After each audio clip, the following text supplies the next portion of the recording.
مدینہ مدینہ مدینہ مدینہ مدینہ مدینہ مدینہ مدینہ۔ آپ بہت اچھے حضور کی امت ہو، حضور سے محبت کرتے ہو۔ ایک روایت میں آیا ہے، حدیث پاک کا مفہوم ہے جس کو اپنے الفاظ کے جامع میں پیش کروں۔ فاروق اعظم سیدنا عمر ابن خطاب حضور کے گھر کے اندر آنے لگے تو دیکھا کہ دروازے پہ ایک جوان بیٹھا ہے اور وہ جوان بیٹھ کر اپنے سر پہ خاک ڈال رہا ہے، خاک رو رہا ہے، خاک ڈال رہا ہے۔ فاروق اعظم نے پوچھا کیوں روتا ہے؟ حضور کے در پہ بیٹھ کے روتا ہے۔ اس نے کہا کہ عمر ایک بار اجازت لے دو کہ حضور مجھے اندر آنے دے، حضور سے کچھ بات کرنی ہے۔ سرکار سے اجازت لی، فاروق اعظم نے کہا بلا اس کو۔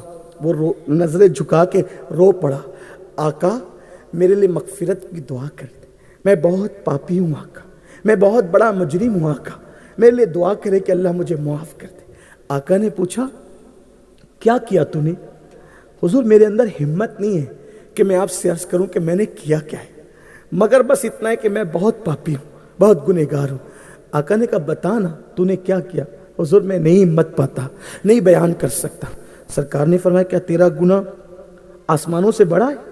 ہاں آقا میرا گناہ آسمانوں سے، سمندروں کی جھاگ سے بھی بڑا؟ ہاں آقا۔ زمین کے ریگزاروں سے بھی بڑا؟ ہاں آقا۔ کیا تیرا گناہ میرے اللہ کی رحمت سے بڑا ہے؟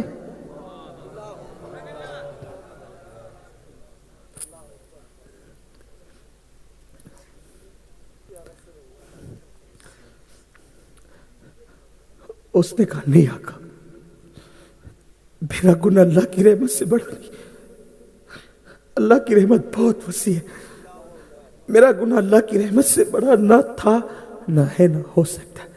میرے آقا نے خود ہی پڑھایا تھا سبقت رحمتی علی غضبی، اللہ فرماتا ہے میری رحمت میرے غضب پر سبقت لے گئی ہے۔ تو پھر سرکار نے کہا بولنا کیا کیا ہے؟ اس میں حکمت یہ تھی کہ میرے اور آپ جیسے گنہگاروں کو پتہ چل جائے کہ کتنے بڑے بڑے گنہگار توبہ کرتے ہیں اور کیا کیا بن جاتے ہیں نا۔ پوچھا بتا نا تو نے کیا کیا ہے؟ اس نے اس کی آقا میں کفن چور ہوں، میں کفن چور ہوں، اور میں نے 1000 لوگوں کے کفن چرائے زندگی میں، لیکن جب 1000واں کفن چرانے میں قبرستان پہنچا تو چونکہ بہت مالدار گھرانے کی لڑکی تھی، جب میں کفن چرانے گیا 1000واں کفن، تو میں نے جیسے ہی مٹی ہٹائی اور میں قبر میں اترا کفن چرانے کے لیے، تو چونکہ چاند کی دودھیا روشنی قبرستان کے سناٹے میں قبر کے اندر تک آ رہی تھی، جیسی میں نے کفن چرایا۔ اس دور میں لوگ کفن چراتے تھے کیونکہ کپڑے ہاتھ سے بنے جاتے، کپڑوں کا بہت شارٹیج ہوتا تھا، بہت قلت ہوتی تھی، تو کپڑے ہاتھ سے بنتے تھے لوگ، کفن بھی چوری کر کر کے لوگ بیچتے تھے۔ آج تو شاید ایسا گناہ اب دنیا میں نہیں رہا ہوگا کیونکہ مشینوں میں کپڑے بنتے ہیں اور بہت بنتے ہیں، غریبوں اور فقیروں کے گھر میں بھی تجوریاں بھری ہوتی ہیں کپڑوں کی، اب کون کفن چرائے گا؟ لیکن بہرحال تو اس نے کہا کہ آقا جب میں کفن ادھیڑ رہا تھا اس کے جسم سے اور کفن لے کے جب میں جانے لگا تو اس کے وجود پہ چاند کی دودھیا روشنی جب پڑی تو وہ نوجوان لڑکی مجھے بہت خوبصورت لگی، اور میں نے اس کو قبر سے نکالا، اور قبر سے نکال کے قبرستان کے اندر اس مردہ لڑکی کے ساتھ میں نے بدکاری۔ اللہ اکبر، نسأل اللہ العفو والعافیہ، اللہ کی خفیہ تدبیر سے اللہ کی پناہ۔ قبرستان میں مردہ لڑکی کے ساتھ بدی، جب میں بدی کر چکا، بدکاری کر چکا، وہ لڑکی زندہ ہو گئی، اٹھ کے کھڑی ہو گئی، اور اس نے کہا اللہ تجھے ہلاک کرے، برباد کرے، تباہ کرے، اللہ تجھے کہیں پناہ نہ دے، تجھے معاف نہ کرے، تو نے مجھے ناپاک کر دیا، گندا کر دیا، کیا منہ لے کر ان مردوں کے درمیان میں رہوں گی؟ میں بھاگا، کفن چھوڑ کے میں بھاگا، قبر چھوڑ کے بھاگا۔ حضور اب مجھے کہیں چین نہیں ملتا، اب مجھے کہیں سکون نہیں، بستر پہ لیٹتا ہوں تو اس کی صدائے بازگشت میرے کانوں کو تڑپاتی ہے، میرے دل کو تڑپاتی ہے، مجھے بے چین کرتی ہے۔ میری قوم کے جوانوں، کوئی غلطی ایسی نہ کرنا کوئی گناہ کو چھوٹا سمجھ کے مت کرنا، کیونکہ ٹھوکر پہاڑوں سے نہیں چھوٹے چھوٹے پتھروں سے لگا کرتی ہے. اس لیے کبھی چھوٹا سمجھ کے کوئی گناہ نہیں کرنا، پتہ نہیں اللہ ناراض کس پر ہو جائے. اس نے کہا حضور اب مجھے نہ چین ہے، نہ قرار ہے، نہ سکون ہے آقا، بس اب میں چاہتا ہوں کہ اللہ والا بن جاؤں، توبہ کر لوں. حضور دعا کرے اللہ مجھے معاف کرے. کہتے ہیں کہ جو جتنا بڑا علم والا ہوتا ہے وہ اتنا زیادہ اللہ سے ڈرنے والا ہوتا ہے. علم جتنا ہوگا اتنا ہی اللہ کا خوف بھی ہوگا، اتنا یاد رکھنا. جو جتنا اللہ کا قریبی ہوگا وہ اتنا اللہ کا خوف رکھنے والا ہوگا. اب حضور سے بڑا عالم کائنات میں کوئی نہیں. وَعَلَّمَكَ مَا لَمْ تَكُنْ تَعْلَمْ وَكَانَ فَضْلُ اللَّهِ عَلَيْكَ عَظِيمًا. اے محبوب ہم نے وہ سب کچھ آپ کو سکھا دیا جو آپ نہیں جانتے تھے. ہر ایک کسی نہ کسی کا شاگرد ہے، ہر ایک کسی نہ کسی کا شاگرد ہے. جو اللہ کا ڈائریکٹ بلا واسطہ شاگرد ہے اس کو محمد الرسول اللہ کہتے ہیں. قرآن ان کے علم کی سند یوں بیان کرتا ہے الرحمن علم القرآن، کہ رحمان نے قرآن کا علم سکھایا انسانیت کی جان محمد الرسول اللہ. کوئی کہتا ہے میرے علم کا اندازہ لگاؤ کہ میں کتنے بڑے مدرسے میں پڑھا ہوا ہوں، میرا استاد کتنا بڑا ہے. میں کہتا ہوں میرے نبی کے علم کا اندازہ لگا کہ انہوں نے پڑھا کتنے بڑے استاد سے ہے. تو ایشیا کے بڑے مدرسے میں پڑھ کے آتا ہے تو علامۃ الدہر کہلاتا ہے، اور کوئی کہہ دے کہ مولانا کو فلاں مسئلہ معلوم نہیں تو تیرے دل کو چوٹ لگتی ہے، میری توہین کر رہا ہے.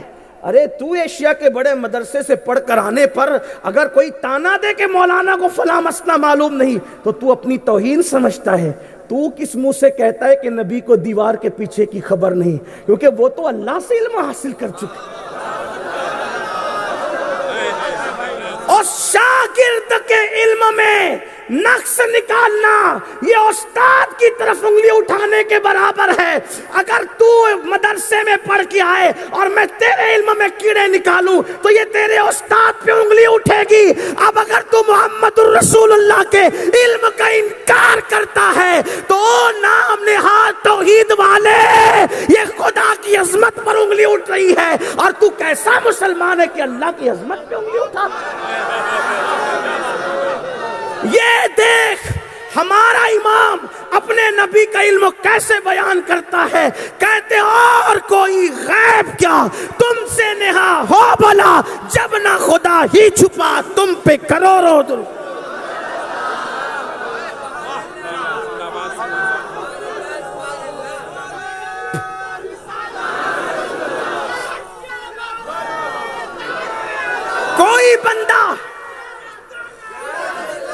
کوئی بندہ کہتا ہے ارے تیرے استاد نے اتنی کمی کی کہ تجھے یہ بھی نہیں سکھایا، یہ بھی نہیں سکھایا.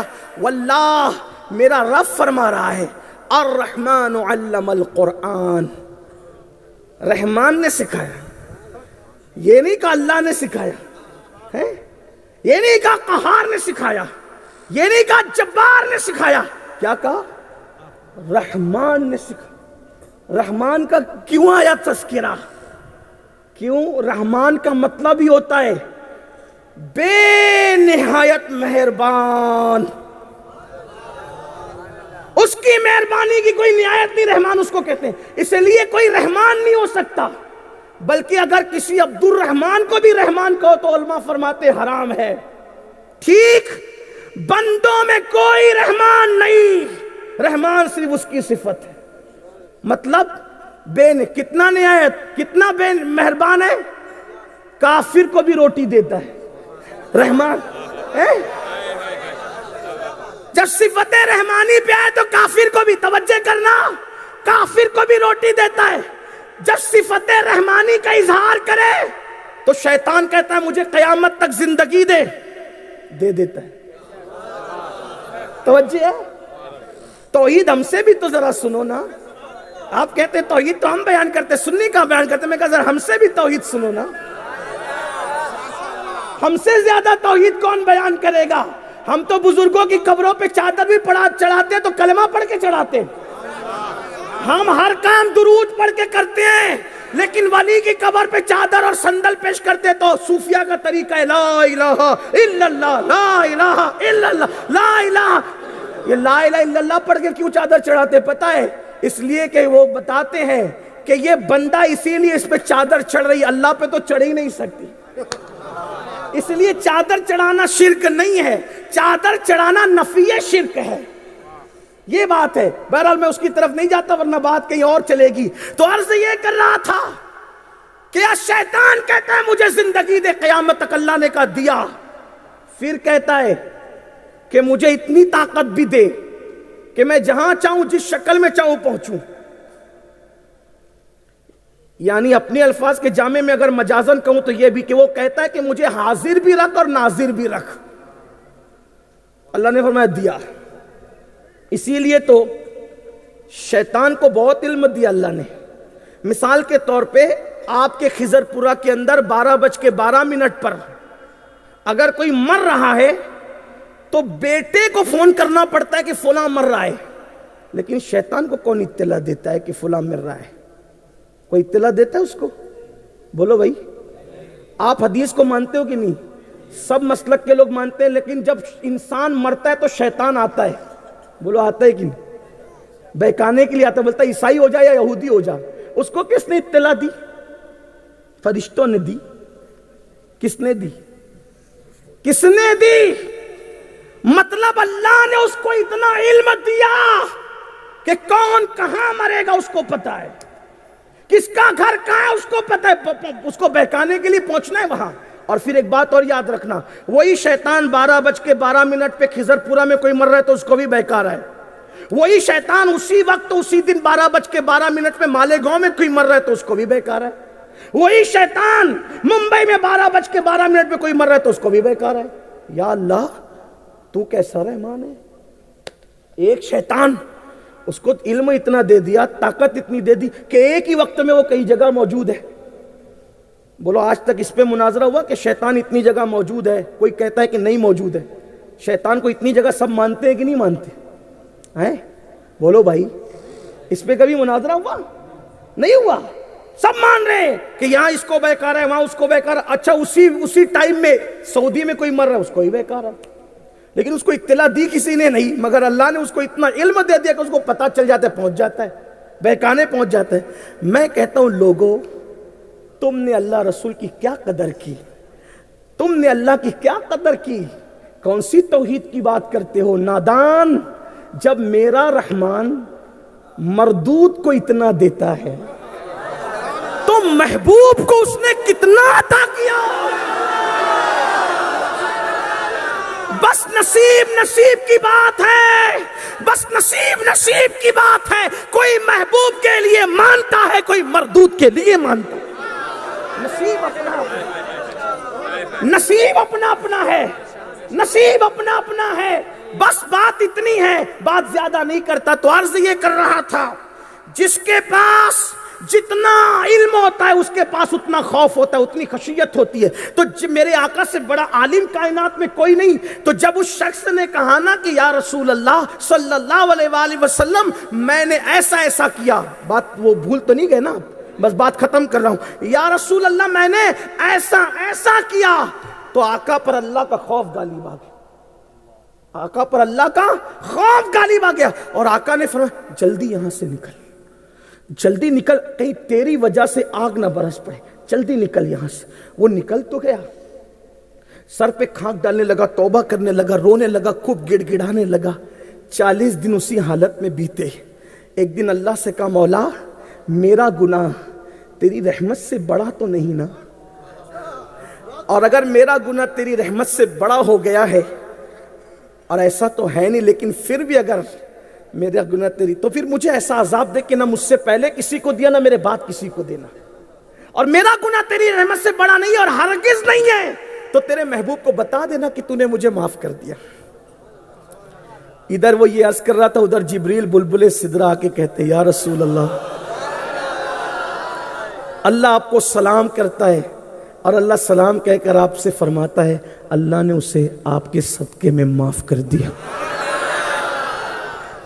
جبریل اس کو اللہ نے معاف کیا، ہاں آقا، اور صرف اسی کو معاف نہیں کیا بلکہ اللہ نے وعدہ کیا کہ محبوب کا کوئی امتی اس سے بڑا بھی گنہگار ہوگا اور وہ توبہ کرے سچے دل سے تو اللہ اس کو بھی معاف کر دے۔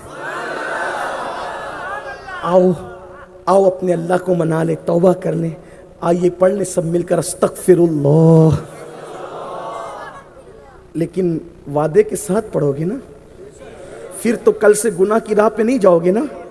پڑھو استغفر اللہ ربی من کل ذنب واتوب الیہ لا الہ الا اللہ محمد الرسول اللہ۔